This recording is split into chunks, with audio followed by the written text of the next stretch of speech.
there is a fundamental expectation of privacy that we all take for granted. We close our blinds, we lock our front doors, and we believe that the four walls of our homes separate us from the outside world. But what happens when that boundary is breached?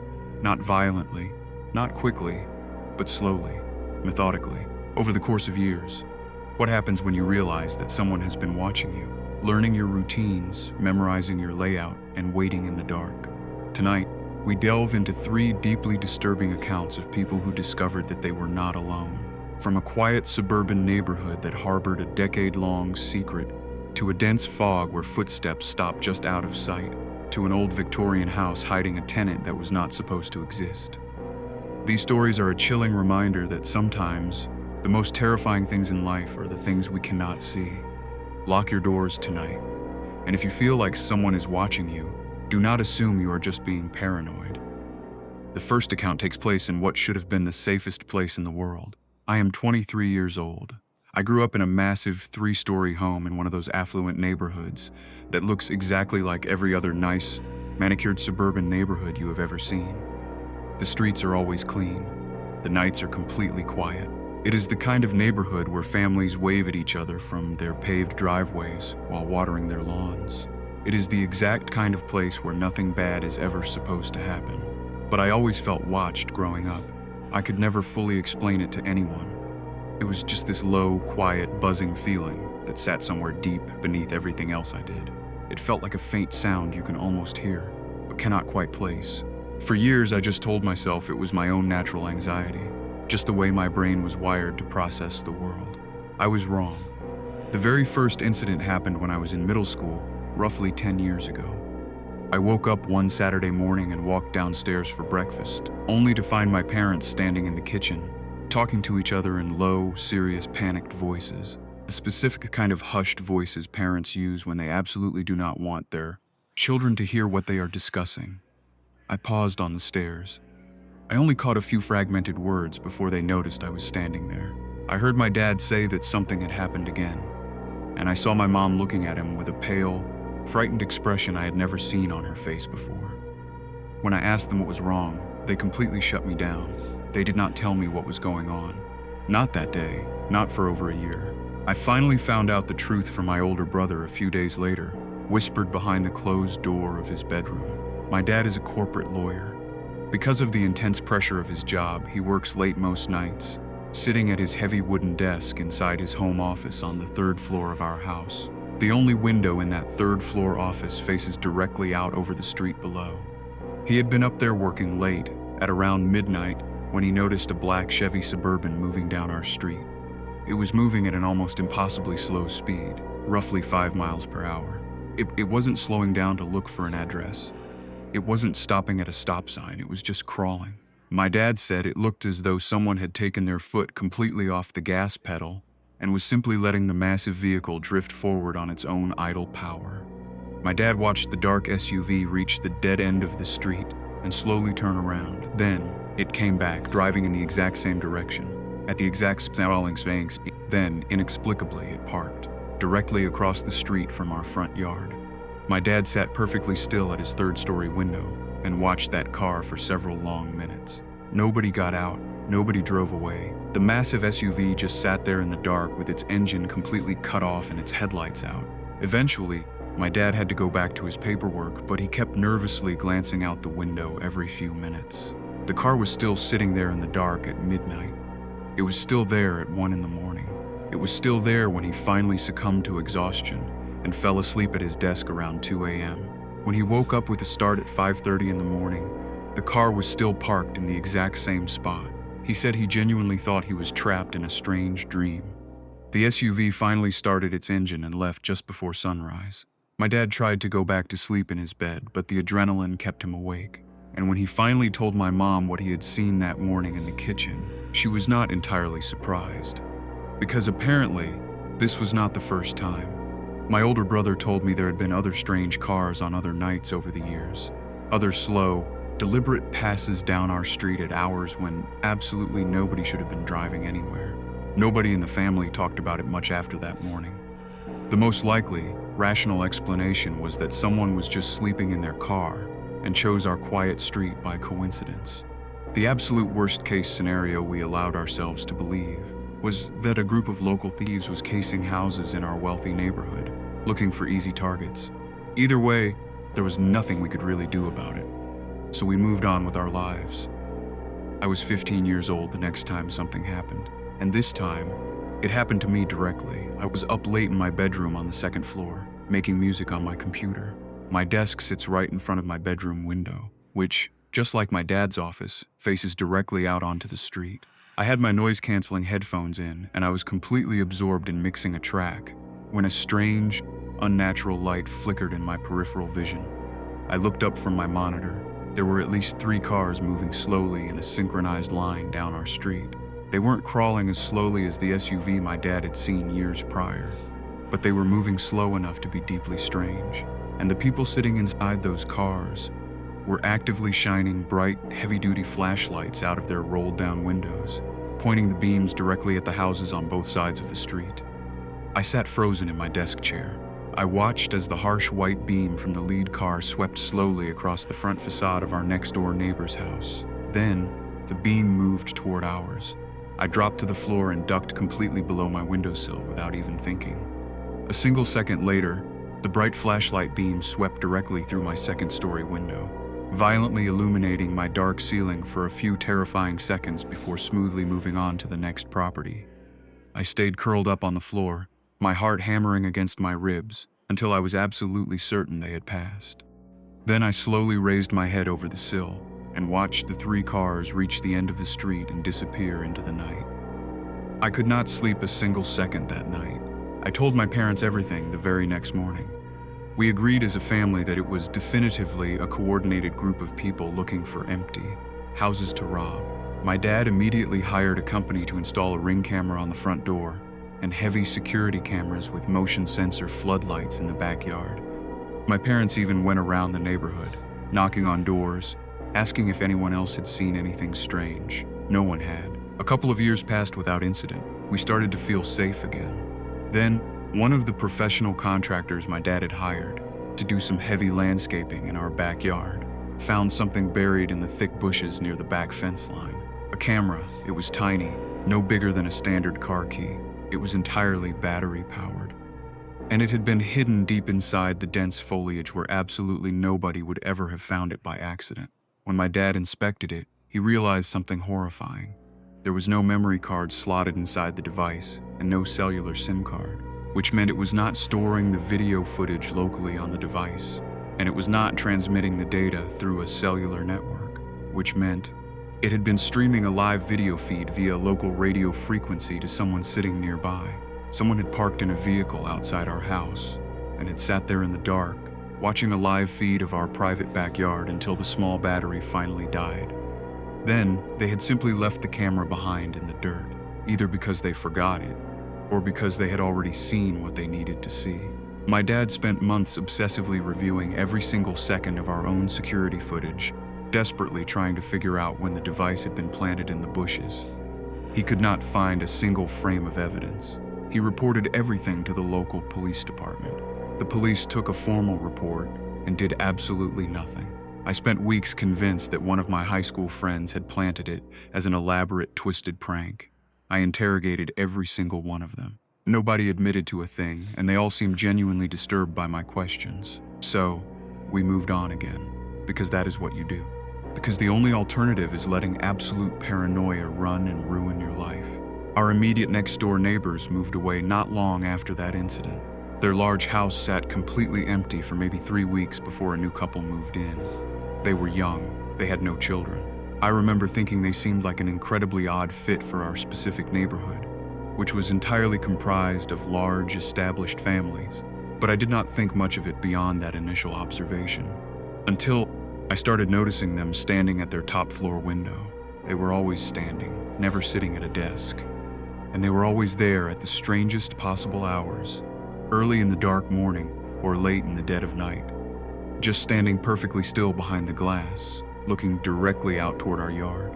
I told myself I was just being paranoid. I am an observant person by nature, and sometimes that hypervigilance works against my own sanity. I forced myself to let it go. Then, one evening, I was walking my dog on the sidewalk past their house, and I casually glanced through their large kitchen bay window. The young couple was sitting at their kitchen table with a third person I had never seen before in my life, a man. He was completely bald, extremely muscular, with eyebrows so thick and incredibly dark that they were the very first thing your eyes locked onto when you looked at his face. The three of them were just sitting there talking. It looked completely normal, nothing unusual. But then, the woman suddenly stood up, walked directly to the window, and pulled the heavy curtains completely closed. She did not look outside first to see if anyone was walking by. She did not look at me. She just walked over and closed the curtains with a fluid, practiced motion, like she already knew someone was out there watching them. I did not forget that bald man's face. It was not the kind of distinct face you easily forget. A few years later, my entire family took a vacation to Paris.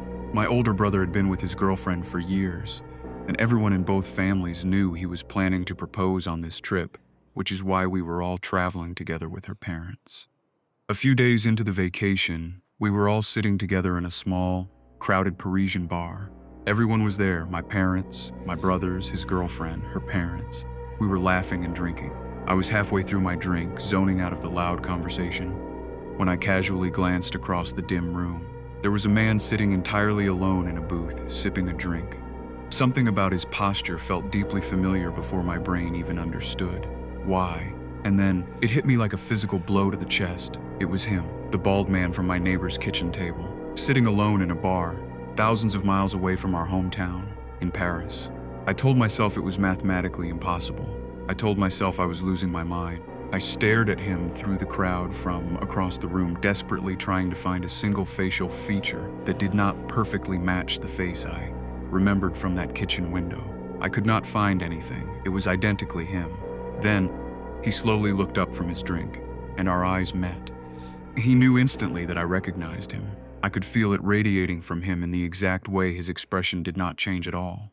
There was no look of surprise, no subtle confusion, just a flat, steady, dead-eyed look that lasted for maybe 3 agonizing seconds. Then, without finishing his drink or could ask her a check, he stood up, turned his back, and walked straight out the front door of the bar. I jumped out of my seat and followed him immediately. I physically could not help myself. But by the time I pushed through the crowd and burst outside onto the Parisian street, he was completely gone.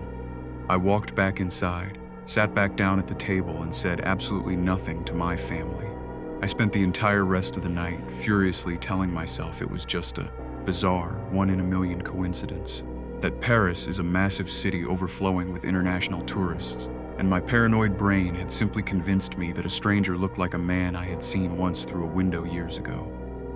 2 days later, we were walking through the city center in broad daylight when I saw him again. He was standing maybe 50 feet away from us in the crowd, holding a professional long lens camera, and the heavy lens was pointed directly in our family's direction, even though there was a massive, famous architectural landmark situated completely behind us.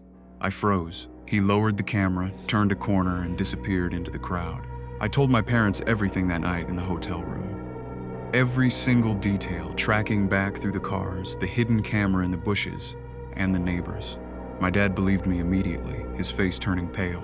He aggressively suggested cutting the expensive trip short and flying home the next morning.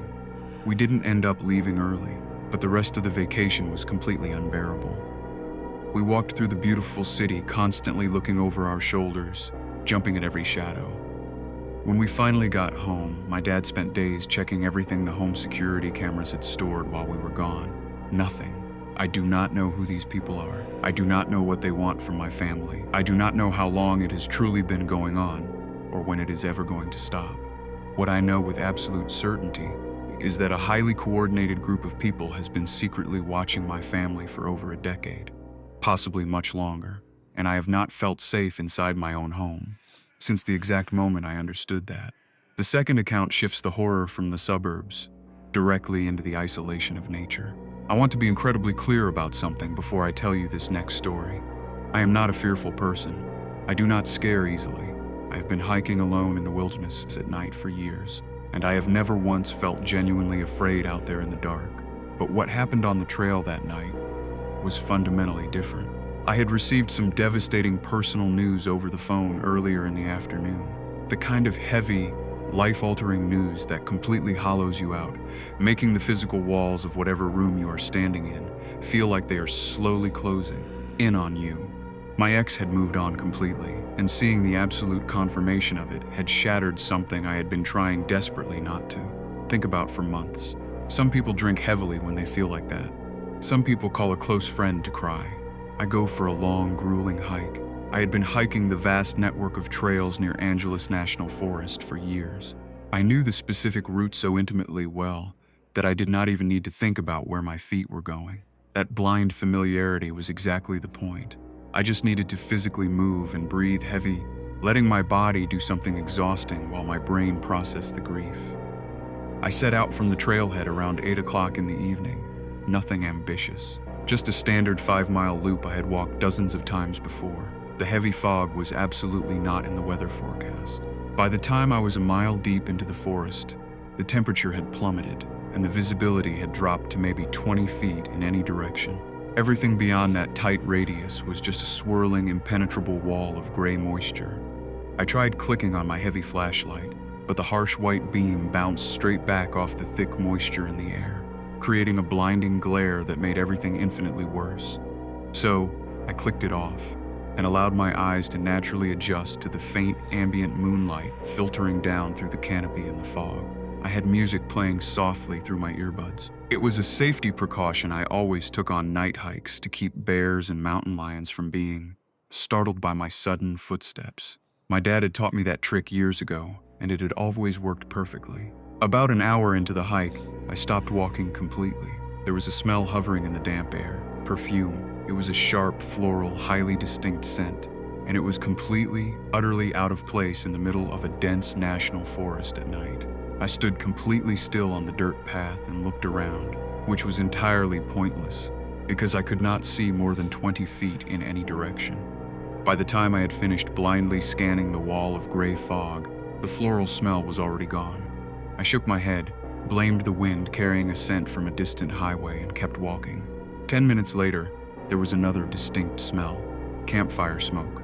I immediately connected the logical dots in my head. Someone was simply camping nearby in the woods. That perfectly explained the blast of floral perfume. I felt better, my pulse settling down for about 30 seconds. Then, the smell of the campfire completely disappeared too. It didn't fade away gradually on the wind. It just cut off abruptly, exactly like someone had slammed a heavy door shut. And then, a third smell arrived. It was something herbal, earthy, and deeply familiar in a way my brain could not immediately explain. It was the specific kind of familiarity that lives strictly in your body's nervous system rather than your active memory. I knew for an absolute fact that I recognized that smell from somewhere deep in my childhood, but I could not place a name to it no matter how hard I racked my brain. And the terrifying fact that it was mathematically impossible for that specific, nostalgic scent to be lingering out there in those freezing woods in the middle of a foggy night made the familiarity feel deeply, profoundly wrong instead of comforting. I should have turned around right then and there. I know that now, but I stubbornly kept walking forward into the fog. Things felt relatively normal for a while. The physical exertion took over. My mind drifted back to the bad news from the afternoon, and I actually started to feel something approaching a numb calm. And then, I saw a sharp, white flashlight beam cut through the fog on the high ridge to my left. The ridge runs perfectly parallel to the main trail, but it sits about 100 feet higher in elevation. I had looked at topographical maps of that specific area many times over the years, constantly wondering if there was a hidden route to the top. There was not. The terrain was incredibly unstable shale, and the vegetation was violently dense. You would have to aggressively bushwhack through seriously dangerous, near vertical ground just to reach the base of it. There were no marked trails up there, no access points, no reason for anyone to ever be on that ridge at night, and yet, there was clearly someone up there. The bright beam would switch on, sweep slowly across a section of the rocky ridge, then switch off completely. Then, a few seconds later, it would suddenly appear somewhere else, further along the ridge line, moving steadily, purposefully, tracking parallel to my exact position.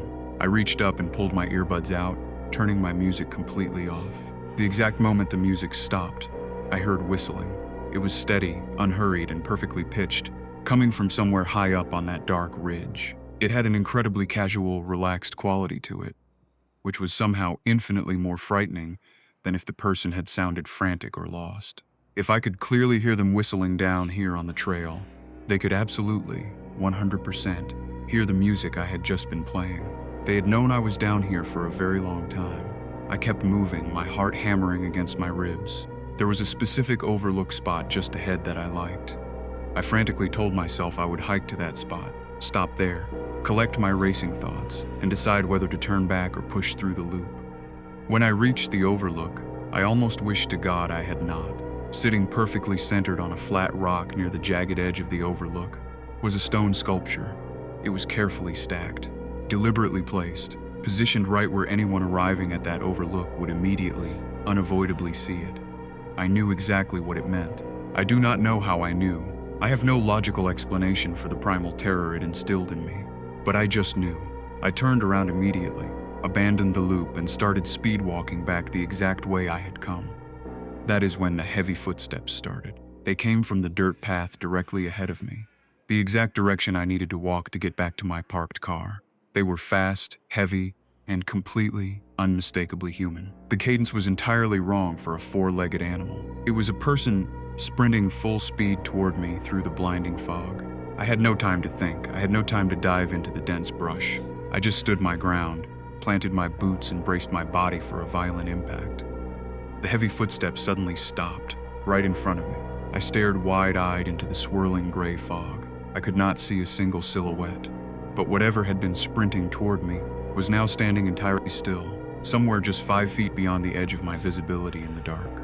My hands shaking violently, I reached into my pocket, pulled out the heavy switchblade I carried for protection, snapped the blade open, and held my ground, waiting, listening for the rustle of clothing.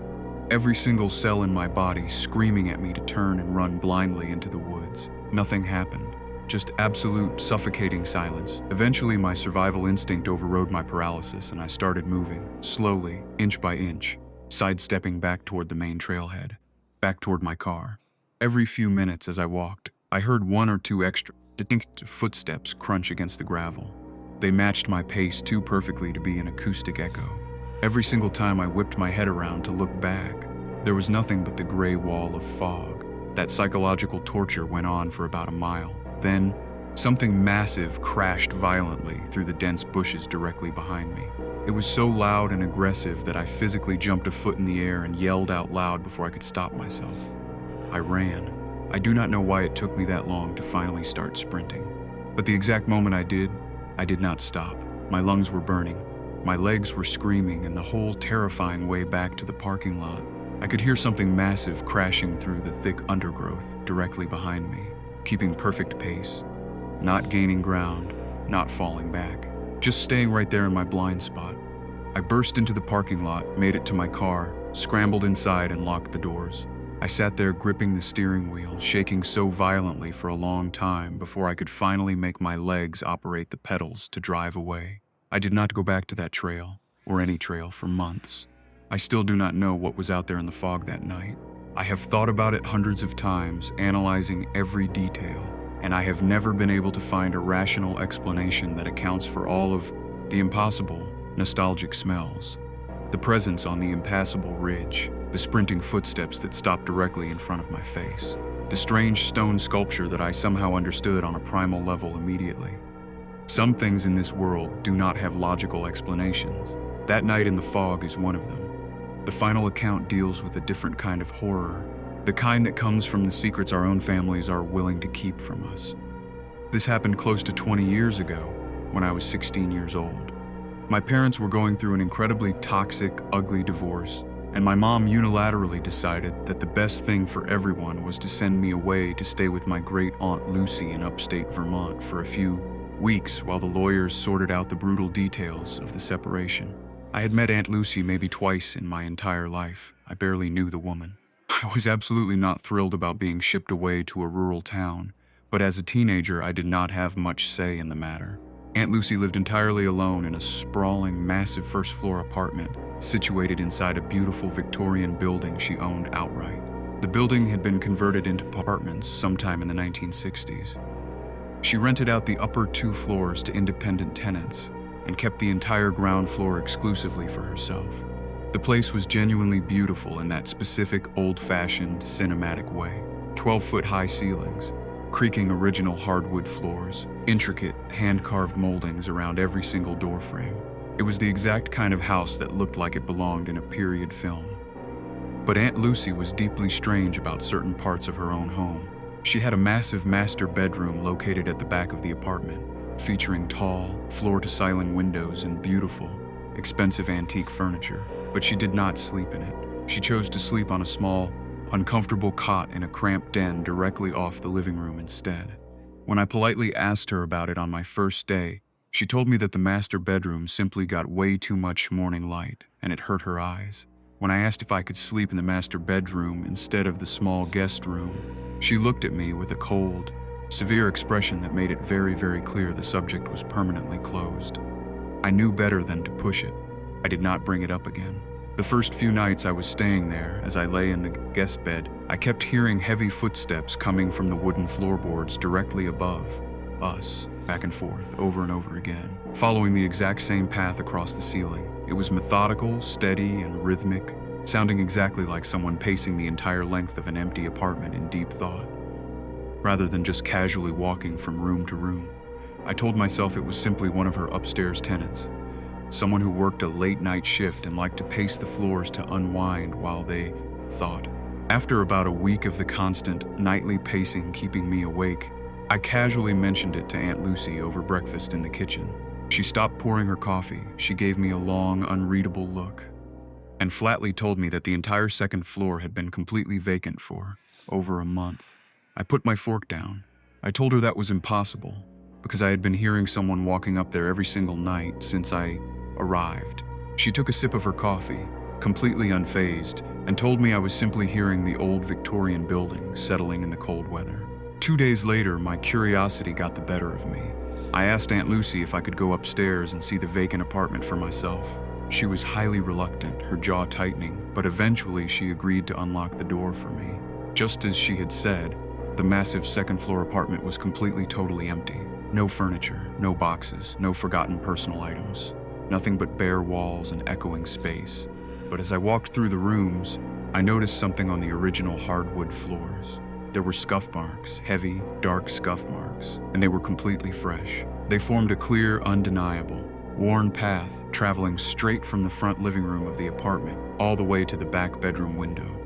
It was the exact, precise path the heavy footsteps had been traveling every single night above my head. I immediately pointed the marks out to Aunt Lucy. I watched a flash of genuine panic move quickly across her face before she ruthlessly controlled her expression. She quickly told me that the scuff marks were just lingering damage from the previous tenants, dragging heavy furniture. I looked her in the eye and told her they looked way too fresh for that. Her voice dropped an octave, and she coldly told me to drop the subject entirely. That evening, wanting to break the tension, she suggested we sit in the living room and watch a movie together on the television, which we had never done before. We were maybe an hour into the film, when the heavy footsteps started up again on the ceiling directly above us. Thud, thud, thud. I slowly turned my head and looked directly at Aunt Lucy. She did not look at me. She just calmly reached over, picked up the remote control, and turned the volume on the television up to a deafening level. Without looking away from the screen, without acknowledging what we were both clearly, undeniably hearing above our heads, she knew. She had always known exactly what was up there. The next day, terrified, I called my mom from the landline and told her everything about the footsteps, the scuff marks, and Aunt Lucy's bizarre behavior. And what my mom said to me in response is something I have never been able to fully process, even 20 years later. She did not sound surprised. She did not sound concerned for my safety. She told me, in a very strict voice, not to ever bring up the footsteps with Aunt Lucy again. She told me that the second floor was a very sensitive topic for the family. She said it in the careful, measured, tightly controlled voice of someone who knows exactly what they are talking about and has actively decided not to tell you the truth. My own mother knew exactly what was living in that apartment. Near the absolute end of my stay in Vermont, I woke up at 2 a.m. needing to use the restroom. On my way back to my guest room down the dark hallway, I casually glanced toward the heavy oak door leading to the enclosed staircase up to the second floor. The door at the bottom of the stairs was cracked slightly open, and through the narrow, inch-wide gap, I could clearly see a faint, yellow light moving slowly through the absolute darkness of the second floor above. Someone was up there, walking the floors with a flashlight. I practically ran back to my room, locked the door, and said absolutely nothing to Aunt Lucy in the morning. I just wanted to go home. Years later, when I was an adult, I finally found out through a loose-lipped older cousin that Aunt Lucy had abruptly sold the massive Victorian building for well, under market value, and permanently moved to Florida. According to my cousin, there had been a horrific incident in that specific second-floor apartment sometime in the early 1990s. Someone had died up there under brutal, mysterious circumstances that the older generation of the family had completely buried and never fully explained. The death had happened right around the exact time Aunt Lucy inherited the building from her parents.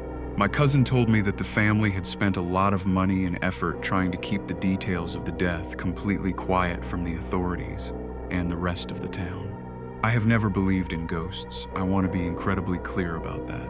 I think that defaulting to the supernatural is a lazy way to explain things you simply do not understand. I believe there is always a rational, physical explanation for things that seem impossible. Maybe Aunt Lucy was secretly sheltering a living person up there in the empty apartment, a relative on the run who needed to completely disappear, someone who absolutely could not be found by the police, or maybe she was being actively blackmailed into it by someone who knew exactly what had happened in that apartment in the 90s and used that dark knowledge to force her to provide a safe house. Maybe whoever died in that building left a physical mess behind that was never fully resolved. I genuinely do not know the truth, but what I know for a fact is this. My mother knows exactly who or what was pacing the floors in that apartment above us, and in 20 years, she has never once been able to look me directly in the eye when I bring the subject up.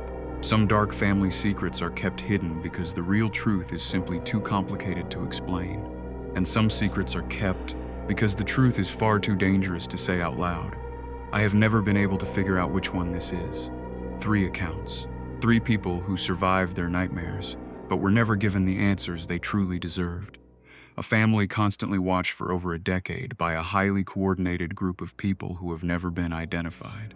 A hiker who made it out of the blinding fog, but still does not know what was sprinting toward her in the dark. A teenager who spent weeks trapped in a house where someone was secretly living in a room that was supposed to be completely empty. In every single one of these accounts, somebody knew a dark truth they were never willing to say out loud. Maybe some things are kept secret for a very good reason, to protect the innocent. Or maybe the people keeping those secrets just never found the courage to finally tell the truth. Either way, lock your doors tonight, and if you hear something you cannot explain echoing from the ceiling above you, do not go looking for it.